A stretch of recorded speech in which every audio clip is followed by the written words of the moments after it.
conférence des chefs de parquet dont le thème cette année porte sur la redynamisation du service d'exécution des peines et réponse à la surpopulation carcérale.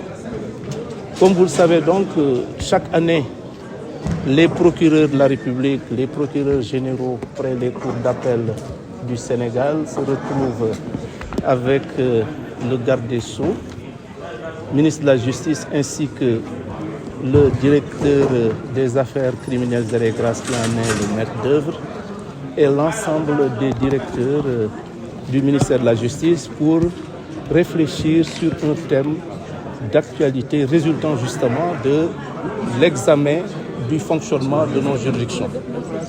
Cette année, nous avons privilégié le principe de la redynamisation des services d'exécution des peines, service essentiel dans le fonctionnement des parquets, parce que c'est un bon fonctionnement de ce service qui permet effectivement aux décisions de justice d'être exécutées et évidemment de permettre à l'administration de la justice, au service public de la justice, de contribuer de façon substantielle à générer des ressources nécessaires au bon fonctionnement de tous les services.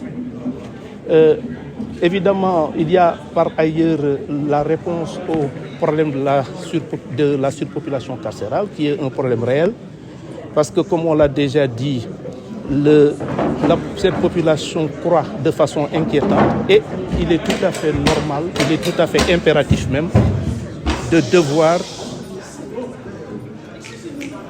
devoir y apporter les réponses appropriées.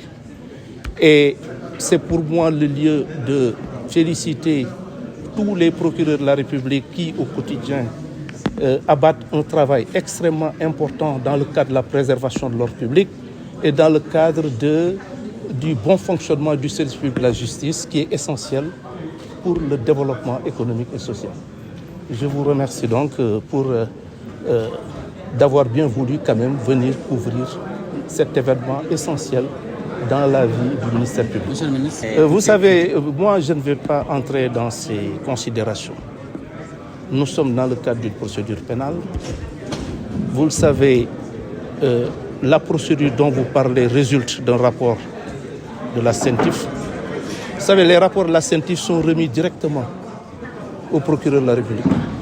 Directement.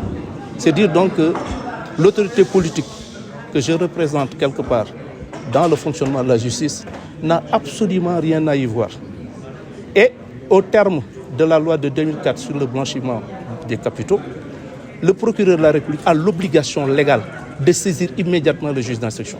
En l'espèce, c'est la qualité de la personne mise en cause et que vous venez de citer qui, évidemment, entraîne ces contraintes procédurales que nous nous efforçons de respecter justement pour préserver cette légalité qui nous préoccupe tant.